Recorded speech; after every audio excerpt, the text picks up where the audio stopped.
What is up, folks? Briston Gaming back with another episode of 7 Days to Die Mods Weekly, the show where we help you figure out what mods are good for you. And this week, as you can see here, we have a pretty short, cool little week ahead of us. But before we jump into anything, I do want to take a second to say thank you to everybody who has helped us reach 1,000 subscribers. We finally hit it sometime earlier last week, kind of middle of last week. It's really nice to, jump into the new year to see, 1,000 subscribers. Really appreciate it. It means a great deal. Me and Lunabug both really appreciate it. Thank you, everybody, for your support. But with that, we're going to go ahead and jump into the mods. And the first mod, as you see, is a new HUD, and it's quite possibly becoming one of my favorite HUDs. It's the Scomar HUD by Scomar82. I really, really like this HUD. I have a hard time kind of placing why I like it as much as I do. It just, something about it is just like really cool for me. I love the buttons, and there's a lot of different types with this too. Like Scomar went all out. I'm using the HUD 2 version without the 15 slot tool belt, because if you use the 15 slot tool belt, there's a version with this that has both numbers and no numbers on the tool belt, so you can have all 15 slots if that's one of the mods you like to use. I really don't use it, so I'm not using that version, but this is actually really, really cool. I love the way this HUD looks, and if you see down here on the bottom left or bottom right hand corner, I have a slot that shows how many dukes I have, or should show how many dukes I have and how many deaths I have. And then over here is my level, food, water, stamina, all that good stuff. And then you see time and day up at the top. I love the little tick mark for wherever you're looking. Let's find we're just gonna go ahead and we're gonna do this real quick, and then we're gonna say give self XP. We're gonna say 500. Okay, so that's the wrong command. I think it's an EXP. No. Oh, I left the E off of give self. I don't know how to spell, folks. I'm sorry about that. Self XP, and then we'll say instead of 500, we'll do 1,000. And you see how the bar went up just a little bit, or how the circle filled in. We do it a little bit more, how it keeps filling. Purple is one of my favorite colors, and that's why I love this so much, is as I keep doing this and it keeps going through, it fills up, and I absolutely love that. I love the way that it fills up like that. Now sure, yeah, a lot of other places have a similar, like the Aurora Giggle Fairies HUD has a circle, purple circle like that, but I like that for whatever reason. I don't know, it's weird. It's like, it's also a little bit easier to track your level and stuff too, and I just love the way that this looks. I love the big E that pops up when it shows to loot something. That's not showing it. Where's another rock? Like right here. I love how it kind of pops it up just a little bit bigger, makes it just pop a little bit more. I think that's why I like this so much. But with that, we're going to go ahead and jump over to the next mod. Alright, folks, so the next mod is the All Short Grass by Red Eagle LXIX. I don't know the Roman numerals all that well. I think it's 50, I don't know, 69, I think, maybe. L is 50, right? And then X is 10, and then IX is 9. So it's what, 69, I think? I don't know. Anyway, this is actually a really cool mod. So as you saw earlier, and as you see now, all the grass is really, really short. So why this is so cool for me, particularly, is when you're out and about doing stuff, like if you're looking for bird's nests because you need some eggs, or you need feathers, or what have you, if you don't have the quest to tell you to come up to a bird's nest like this, you can't exactly find them easily. And the same as little rocks and stuff like that. Like, yeah, you could run up here and go plink, plink, okay, now I have a rock. But, if you're already doing something and you don't have anything super close to you to be able to do that with, you don't want to have to go out of your way just to get one rock, So this actually makes it a little easier, because you'd be like, oh, look, rock, whatever. And it just looks better. Like, everything just looks better with it, cut short like this, or, really short like this. And then if you combine this with the Gookie's Less Grass, where you've actually got less grass overall, everything is short, it's a lot better performance-wise, or at least on my system, it's a lot better performance-wise than just leaving it vanilla. Like, I can actually see that small rock way over here, and like that one there that we ran past. but like, that's what I'm saying. It just makes it super easy to where you can see, oh, hey, look, a bird's nest. Where, you know, if all this grass was the normal size, you can easily miss a lot of this stuff until you're right up on it. But with that, we're gonna go ahead and move over to the next mod. Alright folks, so the next mod is the Improved Hordes by Phil_. And as you see this lovely gentleman over there smacking on that tree is part of a wandering horde. So the way that this mod has changed stuff is you now are going to have two types of hordes. You can have a feral horde or a refreshed scout horde where, you know, screamers and stuff like that, to where they could, you know, screamers are going to come in, find you, and then they're going to spawn in more stuff. Or it could just be normal zombies, you know, walking around. But this is actually really cool because the game changes a lot of stuff with this. I'm gonna go ahead and take that guy out because he's kind of annoying. So if we sit here and we go into escape and we adjust the time, or you know what, instead of doing that, we're gonna say set time, we'll say 5, 8, and then 0, so it'll set it for, you know, early morning. We'll see if we get anything spawned in. Because typically how you're going to see a horde is either early morning or just before dark. You'll see a horde. And this mod's actually really cool because, you know, the way that they've changed how hordes spawn and stuff is it can be kind of a pain in the ass to deal with some of these hordes. Like, you actually have to think. I don't know all the specifics going into it because I'm not a code guy or anything like that. I just, hey, these mods are freaking awesome. I want to show these off to people just so that way people can see how badass they are.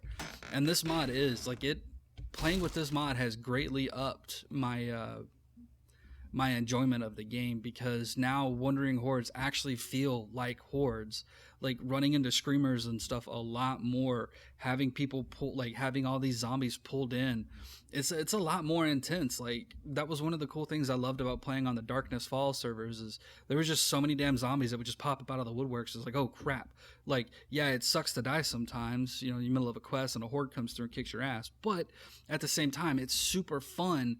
And it makes it feel like a true zombie horde game, as opposed to just dealing with a horde on Horde Night. This is so fun. So we're not having any action here. So let's say spawn wandering horde. And it's not doing anything. So let's actually type out the command. Spawn wandering horde and see what happens. Nope, still not doing anything. Just saying spawning and then finding the target, wait 12 hours. Poopy.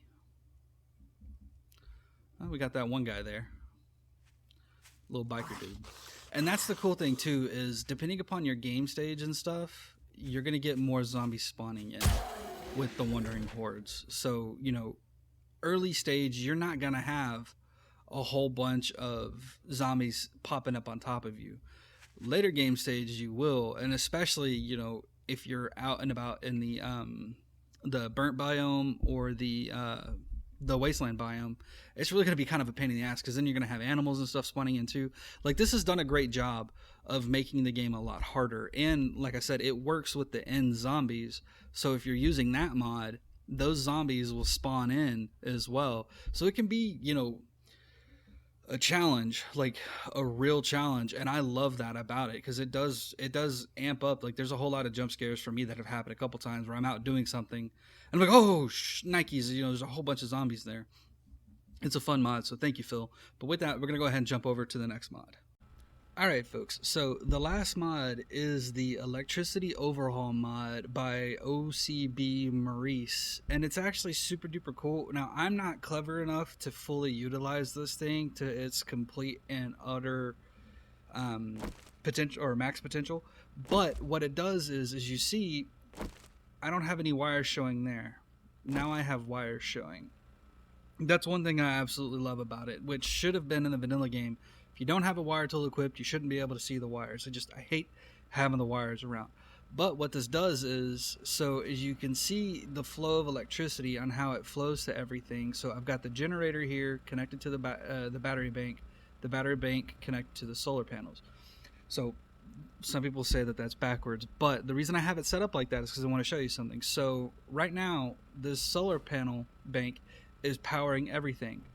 But if I turn that off, it is now being powered by the battery bank here. But if I turn that off, it is now being powered by the generator. So that's what's really cool about this, is it lets you set up a cascading chain of how everything would work and draw power. So when one goes down, the other can pick up. And this is especially really good because if you've got a horde base that relies on chains and stuff, or if you've got a horde base that relies on a lot of stuff like this, and if you've got it set up right, then this way, you know, there's a constant flow, especially as, you know, the solar panels are going to lose power throughout the day with this mod, or I say throughout the day. When it goes to night, they're going to lose power. Then the battery bank will pick up, and then as the battery bank, you know, slowly drains or whatever, the generator can recharge the battery bank, which is why I've got it set up the way I have it set up. But this is also really cool because you can use this to manage bigger grids for those people who do really big bases. I'm not clever enough to build super huge stuff, so I can't use it to its full potential. But this lets you do a lot more with it.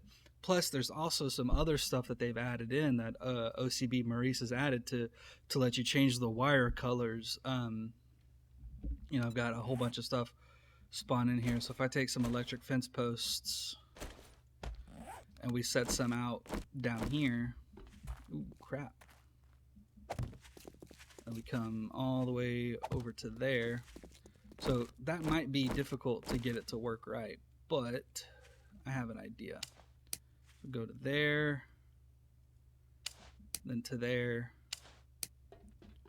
Probably gonna be, yeah, too far, but that's okay. Because we'll set up one there and then there to kind of act as a relay. But we go here. Come on. To there. And then can we connect? Yes. And then to there. So there. Now it's all wired up. And you see the flow of electricity. So you can actually set up an entire base, you know, surround it properly, do all this really cool stuff with it. But if there was a problem here, like if we come and we smash that out, oh, well, it just completely interrupted the connection. It's normally going to show where there's a problem with the power, or where you don't have enough power to provide everything. So it's actually really cool. I love this mod a lot with all the stuff that it allows and increases, but I'm not savvy enough to be able to take complete... I keep using the wrong words here. I'm not savvy enough to be able to really put it through its paces and let it be all that it can be and do everything that it can do. I'm just not savvy enough for it. But this is a really nice mod, especially for doing, you know, really cool bases, big bases and stuff like that. Like, I know there's a lot of people who have some of these ginormous bases, but one of the things that I love most about this is the fact that just, you know, normal sitting here, I don't have wires hanging all over the place, and everything is really stable, like, except for right here for whatever reason, because I guess it's because I was in that, I don't know.